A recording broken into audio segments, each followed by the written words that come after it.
ನೀವು ಏನೇ ಎಲ್ಲೇ ಗಾಡಿ ಓಡಿಸಿರಿ, ಬಟ್ ನೀವು KSRTC ಈಗ ಕಾಲ್ಫರ್ಮ್ ಆಗಿದೆ, ಅಪ್ಲಿಕೇಶನ್ ಹಾಕಿದ್ರಿ, ಇನ್ನೇನು ನಿಮಗೆ ಇಂಟ್ರ್ಯೂ ಕರೀತಾರೆ ಅಂದಾಗ ಅಟ್ಲೀಸ್ಟ್ ಒಂದು 15 ಡೇಸ್ ಆದರೂ ನನ್ನ ಅನಿಸಿಕೆ. ಹಾಯ್ ಸ್ನೇಹಿತರೆ, ಎಲ್ರಿಗೂ ನಮಸ್ತೆ. ನೋಡಿ ಸ್ನೇಹಿತರೆ, ಒಂದು 100%ಅಲ್ಲಿ ಒಂದು 10% ನಮ್ಮ ಸ್ನೇಹಿತರು ಕೇಳಿದರು. ಈಗ ನಾನು ಹೊಸ್ದಾಗಿ ಕಾಲ್ಫರ್ಮ್ ಆದರೆ KSRTCಗೆ ಕಂಡಕ್ಟರ್ ಆಗಬೇಕು ಅಥವಾ ನಾನು ಡ್ರೈವರ್ ಆಗಬೇಕು ಅಂತ ಆಸೆ ಇಟ್ಕೊಂಡಿರೋರು ಯಾವ ಥರ ನಾವು ಅಪ್ಲಿಕೇಶನ್ ಹಾಕಬೇಕು, ಅದಕ್ಕೆ ಏನೆಲ್ಲ ಡಾಕ್ಯುಮೆಂಟ್ಸ್ ಬೇಕಾಗುತ್ತೆ ಅಂತ ಕೆಲವೊಂದಷ್ಟು ಜನ ಕೇಳಿದ್ರಿ ಸ್ನೇಹಿತರೆ. ಹಾಗಾಗಿ ಸ್ನೇಹಿತರೆ, ಇವತ್ತು ಈ ವಿಡಿಯೋ ಮಾಡ್ತಾಯಿದ್ದೀನಿ. ನೀವು KSRTCಗೆ ಬರಬೇಕು ಅಂದರೆ ಸ್ನೇಹಿತರೆ, ಆಲ್ಮೋಸ್ಟ್ ನಿಮಗೆ ಮೊದಲು ಗೊತ್ತಿರಬೇಕು, ನೀವು ದೊಡ್ಡ ವಾಹನ ಅಂದರೆ ಈ ಬಸ್ ಓಡಿಸಿ ಅಥವಾ ಈ ಲಾರಿಗಳನ್ನ ಓಡಿಸಿ ನಿಮಗೆ ಅಭ್ಯಾಸ ಇರಬೇಕು ಸ್ನೇಹಿತರೆ. ಕೆಲವೊಂದಷ್ಟು ಜನ ಹೇಳ್ತಾರೆ, ನಾನು TT ಗಾಡಿ ಓಡಿಸ್ತಾ ಇದ್ದೆ, ಟ್ರ್ಯಾಕ್ಟರ್ ಓಡಿಸ್ತಾ ಇದ್ದೆ, ಟ್ರ್ಯಾಕ್ಟರ್ ಓಡಿಸಿದ್ರೆ ಆಲ್ಮೋಸ್ಟ್ ಎಲ್ಲ ಗಾಡಿನೂ ಓಡಿಸ್ಬೋದು ಅನ್ನೋ ಥರ ಒಂದು ಫೀಲ್ ಇದೆ ಸ್ನೇಹಿತರೆ. ಬಟ್ ಏನಾಗುತ್ತೆ ಅಂದರೆ ಸ್ನೇಹಿತರೆ, ನಾವೇನೇ ಲಾರಿಗಳನ್ನ ಓಡಿಸಿದ್ರೂ ಕೂಡ ಈ KSRTC ಬಸ್ಸಲ್ಲಿ ಸಿಗುವಂತಹ ಆ ಫೀಲ್ ಬೇರೆ ಸ್ನೇಹಿತರೆ. KSRTC ಅಂತ ಬಂದಾಗ ಅವರು ಅದರದ್ದೇ ಆದಂತಹ ಒಂದು ರೂಲ್ಸ್ ಇದೆ, ಅವ್ರದ್ದೇ ಆದಂತಹ ಒಂದು ರೂಲ್ಸಲ್ಲಿ ಟ್ರ್ಯಾಕ್ ವ್ಯವಸ್ಥೆ ಮಾಡಿರ್ತಾರೆ. 8 mark, S mark, L mark ಮತ್ತು ಅಪ್, ಅದೆಲ್ಲ ನಿಮ್ಗೆ ಗೊತ್ತಿರುತ್ತೆ ಸ್ನೇಹಿತರೆ. ಆದರೂ ಹೇಳ್ತಾ ಇದ್ದೀನಿ, ಇಲ್ಲಿ ಗಾಡಿ ಓಡಿಸೋಕ್ಕಿಂತ ಕೊಟ್ಟಾಗ ನಮಗೆ ಒಂದೊಂದು ಅಡಿ ಅಷ್ಟೇ, ಒಂದು ಅರ್ಧ ಅಡಿಯಷ್ಟು ನಮಗೆ ಜಾಗ ಕೊಟ್ಟಿರ್ತಾರೆ ಸ್ನೇಹಿತರೆ. ಆ ಒಂದು ಅರ್ಧ ಅಡಿ ಗ್ಯಾಪಲ್ಲಿ ನಾವು ಅದೇನು ಪೋಲ್ ಇಟ್ಟಿರ್ತಾರೆ ಅದ್ರೊಳಗಡೆ ಓಡಿಸ್ಬೇಕು ಗಾಡಿ.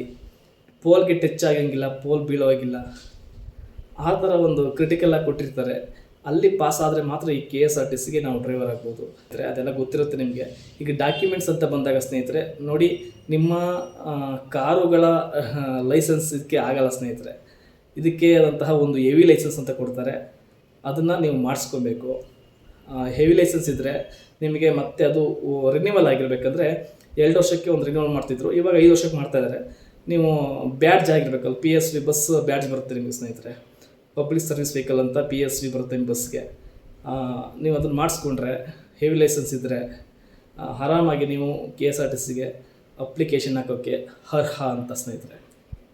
ಮತ್ತು ನೋಡಿ ಸ್ನೇಹಿತರೆ, ಕಂಡಕ್ಟರ್ ಆಗಬೇಕು ಅಂದರೆ ಏನು ಬೇಕು ಅಂತ ಕೇಳೋಕೆ ಹೋದರೆ ಸ್ನೇಹಿತರೆ, ಅದು ಈಸಿ.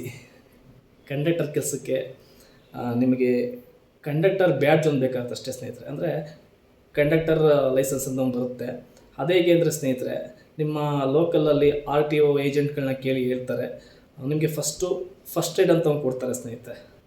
ಫಸ್ಟ್ ಏಡ್ ಸರ್ಟಿಫಿಕೇಟ್ನ ನೀವು ತೊಗೊಂಡು ಅದು ನಿಮಗೆ ಬರೋಕ್ಕೆ ಆಲ್ಮೋಸ್ಟ್ ಒಂದು 15 ಡೇಸ್ ಆಗ್ಬೋದು ಅಂದ್ಕೊತೀನಿ. ಅದು ಬಂದಾದಮೇಲೆ ನೀವು ಅದನ್ನು ಅವರಿಗೆ ಏಜೆಂಟ್ರಿಗೆ ಕೊಟ್ಟರೆ, RTO ಏಜೆಂಟ್ರಿಗೆ ಕೊಟ್ಟರೆ ಅವರು ಅದನ್ನು ಕಂಡಕ್ಟರ್ ಬ್ಯಾಡ್ಜ್ಗೆ ಕೊಡ್ತಾರೆ ಸ್ನೇಹಿತರೆ. ನಿಮ್ಮ ಆಲ್ಮೋಸ್ಟ್ ಒಂದು 1,500 2,000 ತೊಗೊತಾರೆ ಅನಿಸುತ್ತೆ ಸ್ನೇಹಿತರೆ, ಗೊತ್ತಿಲ್ಲ ಎಷ್ಟು ತೊಗೊತಾರೆ ಅಂತ. ಆಲ್ಮೋಸ್ಟ್ ಅಷ್ಟಿರುತ್ತೆ. ಆ ಕಂಡಕ್ಟರ್ ಲೈಸೆನ್ಸ್ನಲ್ಲಿ ಏನಿಲ್ಲ, ಒಂದು ಬ್ಯಾಡ್ಜ್ ನಂಬರ್ ಇರುತ್ತೆ ಅಷ್ಟೇ ಸ್ನೇಹಿತರೆ, ನಿಮ್ಮ ನೇಮ್ ಇರುತ್ತೆ. ಅದನ್ನು ಮಾಡಿಸ್ಕೊಂಡ್ರೆ ಮುಗೀತು, ಕಂಡಕ್ಟರ್ ಕೆಲಸಕ್ಕೆ ಇನ್ನೇನಿಲ್ಲ ಅಷ್ಟೇ ಸ್ನೇಹಿತರೆ. ಇದು ಡ್ರೈವರ್ಗೆ ಹೆಂಗೆ ಅಂದರೆ ಹೆವಿ ಲೈಸೆನ್ಸ್ ಇರಬೇಕು, ಅದಾಗಿ ನಿಮಗೆ ಒಂದು ರಿನ್ಯೂವಲ್ ಆಗಿರಬೇಕು, ಈ ಥರ ಎಲ್ಲ ಇದೆ.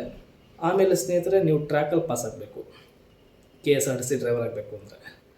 ಈಗ ಬರೀ ಕಂಡಕ್ಟರ್ನ ನಾನು ಹೇಳ್ದಂಗೆ ಅದೊಂದು ಫಾರಮ್ ಸಾಕಾಗುತ್ತೆ ನಿಮಗೆ, ಕಂಡಕ್ಟರ್ ಲೈಸೆನ್ಸು. ಆದರೆ ನೀವು ಬರೀ ಕಂಡಕ್ಟರ್ಗೆ ಹಾಕೋಕ್ಕೆ ಕಾಲ್ ಮಾಡಿದಾಗ ಮಾತ್ರ ಹಾಕೋಕ್ಕಾಗುತ್ತೆ, ಇಲ್ಲ ಅಂದರೆ ನೀವು DCMC 2 ಕೂಡ ಇರಬೇಕಾಗುತ್ತೆ.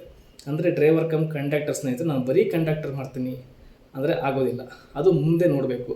ಬಟ್ ನೀವು ಸೆಲೆಕ್ಷನ್ಗೆ ಅಂತ ಬಂದಾಗ ಅವರು DCMC ಕಾಲ್ ಮಾಡ್ತಾರೆ, ನೀವು ಗಾಡಿನ ಓಡಿಸ್ಬೇಕಾಗುತ್ತೆ, ಮತ್ತು ಕಂಡಕ್ಟರ್ ಕೆಲಸನೂ ಕೂಡ ಮಾಡಬೇಕಾಗುತ್ತೆ. ಇದಕ್ಕೆ ಏನು ಓದಿರಬೇಕು ಅಂದರೆ, ಮೊದಲೆಲ್ಲ ಸ್ನೇಹಿತರೆ PUC ಕೇಳ್ತಾಯಿದ್ರು, ಯಾಕೆಂದರೆ ಬರೀ ಕಂಡಕ್ಟರ್ಗಳನ್ನ ತಗೋತಾಯಿದ್ರು. SSLC ಆಗಿದ್ದರೆ ಬರೀ ಡ್ರೈವರ್ಗಳು ತೊಗೋತಾಯಿದ್ರು. ಇವಾಗ ಏನಾಗಿದೆ ಸ್ನೇಹಿತರೆ, ಜಸ್ಟ್ 10th ಮೇಲೇ DCMC ಅಂತ ಮಾಡಿ 10th ಆಗಿದ್ದರೆ ಸಾಕು, ನೀವು ಕಂಡಕ್ಟರ್ ಲೈಸೆನ್ಸ್ ಮಾಡಿಸ್ಕೊಂಡಿದ್ರೆ, ನಿಮ್ಮ ಹತ್ರ ಹೆವಿ ಲೈಸೆನ್ಸ್ ಇದ್ದರೆ ಅದನ್ನು ನೀವು ಡ್ರೈವರ್ಗೆ ಮತ್ತು ಕಂಡಕ್ಟರ್ಗೆ ಎರಡಕ್ಕೂ ನಿಮಗೆ ಯೂಸ್ ಆಗುತ್ತೆ ಸ್ನೇಹಿತರೆ. ನಿಮಗೆ ಬೇಕಾಗಿರುವಂತಹ ಡಾಕ್ಯುಮೆಂಟ್ಸ್ಗಳು ಬಂದು ನಿಮ್ಮ 10th ಮಾರ್ಕ್ಸ್ ಕಾರ್ಡ್, ಹಾಗೆ ನಿಮ್ಮ ಹೆವಿ ಲೈಸೆನ್ಸ್ ವಿತ್ ಬ್ಯಾಡ್ಜ್ ಆಗಿರಬೇಕು, ಹಾಗೆ ನಿಮ್ಮ ಇನ್ಕಮ್ ಕ್ಯಾಸ್ಟ್ ಸರ್ಟಿಫಿಕೇಟ್ ಕೇಳ್ತಾರೆ. ಹಾಗೆ ನೀವು ಕನ್ನಡ ಮಾಧ್ಯಮದಲ್ಲಿ ಓದಿದರೆ ಕನ್ನಡ ಮಾಧ್ಯಮ ಬರ್ಸ್ಕೊಂಬನ್ನಿ, ಹೆಲ್ಪ್ ಆಗುತ್ತೆ. ಗ್ರಾಮೀಣ ಅಭ್ಯರ್ಥಿ ಆಗಿದ್ದರೆ ಅದನ್ನು ಬರ್ಸ್ಕೊಂಬನ್ನಿ, ಹೆಲ್ಪ್ ಆಗುತ್ತೆ ಸ್ನೇಹಿತರೆ. ಹಾಗೆಯೇ ನಿಮ್ಮ ಕಂಡಕ್ಟರ್ ಲೈಸೆನ್ಸ್ ಸ್ನೇಹಿತರೆ. ಇದಿಷ್ಟು ಇದ್ದರೆ ನೀವು ಆರಾಮಾಗಿ ಸ್ನೇಹಿತರೆ ಈ ಕೆಲಸಕ್ಕೆ ಅಪ್ಲಿಕೇಶನ್ ಹಾಕ್ಬೋದು ಸ್ನೇಹಿತರೆ.